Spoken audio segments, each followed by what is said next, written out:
Nasubukan na po ba ninyo ikumpara yung nakikita ng kaliwa at kanang mata ninyo? Pareho po ba sila ng linaw o mas malabo po yung isa? Tungkol dyan po ang pag-uusapan natin ngayon.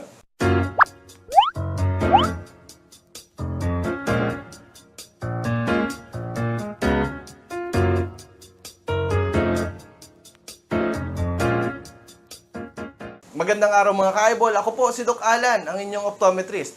Kung magustuhan ninyo yung ating video, ay huwag niyong kalimutan i-like at mag-subscribe kayo sa ating channel bilang pagsuporta po ito sa amin.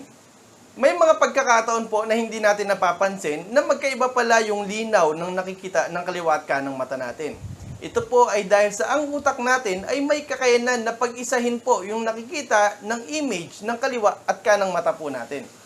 Kadalasan po, mas pinipili ng utak natin yung nakikita nung mata natin na may mas malinaw na paningin. Ito po ang dahilan kaya kahit mas malabo yung isa, ay parang normal lang yung pakiramdam natin dahil hindi naman natin ito napapansin na malabo. Bakit po may mga pagkakataon na hindi pareho ang linaw ng mata ng tao? Kadalasan po ang nakakaapekto sa grado o sa labo at pagkalinaw ng mata ng tao ay ang haba at hugis ng mata po nito. Ang katawan po ng tao ay hindi laging symmetrical o hindi laging pantay. Minsan may mga tao na mas mahaba yung braso nila sa kanan kumpara sa kaliwa. Minsan ganun din naman sa ating mga binti.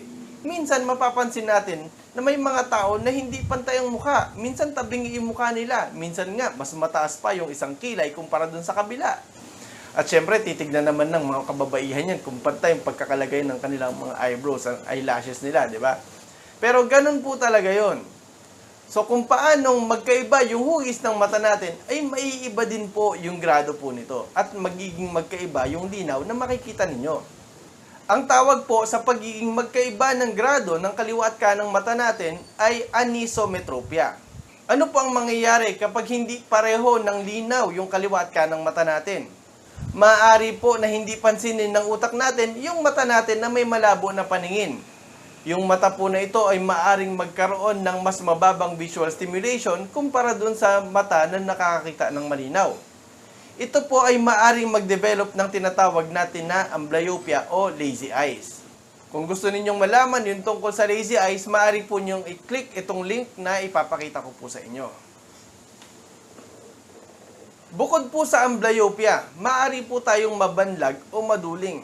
Kasi kapag yung mata po natin ay hindi pareho ng linaw, yung isang mata na hindi pinapabura ng utak ay maaari siyang lumihis. May iba siya ng focus. So kapag lumihis po siya, ang tinatawag po sa hindi pantay na direksyon ng mata natin ay strabismus. So kunyari, yung mata natin hindi na siya pantay, yung isa ay lumihis na. Dahil sa malayo na yung lugar na tinitignan nitong isa nating mata kumpara dun sa focusing eye natin, ay maaring mahirapan po yung utak natin. Dahil po ang mata natin ay hindi na siya coordinated. Magkaiba na sila ng itsura na tinitignan. May hirapan ngayon yung utak natin na pag-isahin po yung image. So yung mga nakikita natin ng mga tao na duling o banlag, maaring yung mata nila na lumihis, yun po yung mas malabo na mata. Kasi nagkakaroon ito ng mas mahinang visual stimulation. Kung sakali po na magkaiba na yung direksyon ng tinitignan ng dalawang mata natin, ay syempre magkaiba na sila ng image na nakikita. Yung nakikitang image ng kanang mata natin tsaka kaliwang mata natin, maaring hindi na kayang pag-isahin ng utak natin dahil sa magkaiba nga ang itsura po nito. Ang mangyayari po, maaring doble ang ma-interpret na image. Siyempre, magkakaroon po tayo ng confusion. Ano ang susundin natin? Yung nakikita ng kanang mata o ng kaliwang mata? So, mahihirapan yung utak natin ngayon. Kaya ang mangyayari, sasakit po yung ulo natin, maaari tayong mahilo, maaari tayong masuka. Magkakaroon tayo ng vision discomfort. At mahirap po ito para po sa atin. Ano naman po yung coping mechanism ng ating brain kapag doble na yung image na nakikita niya? Kailangan niya ngayon tanggalin yung nakikita ng isang image na mas malabo. So ang mangyayari, magkakaroon ng tinatawag na suppression. Pag nasuppress yung isa nating mata, sobrang delikado na po yun. Ibig sabihin, isang mata na lang natin ang gumagana. Yung mata na nasuppress, maaari pong lalong bumaba yung kanyang visual stimulation at maaari itong humantong sa pagkabulag. Ano po ang mangyayari kapag hindi coordinated yung kaliwa at kanang mata natin? Ang mangyayari po, magiging mahina yung ating tinatawag na stereopsis o ating depth perception. Ibig sabihin, hindi natin matatansya kung gaano kalayo o kung gaano kalapit yung isang bagay. Sobrang hirap po ito para sa mga taong umaakyat at bumababa ng hagdanan. Kasi kapag hindi mo matansya yung iyong steps, maaari kang madulas, maaari kang matapilok, maaari kang mahulog sa hagdan. Paano naman sa mga nagmamaneho? Kung hindi mo matansya yung tamang layo nung sinusundan mong sasakyan, akala mo malayo pa, yun pala malapit na. Siyempre, maaari kang bumangga dito.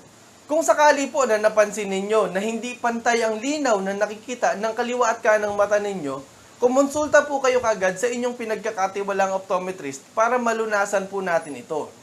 Paano po natin ito malunasan? Maaari po kayong gumamit ng salamin, contact lens, o maaari din pong itong operahan.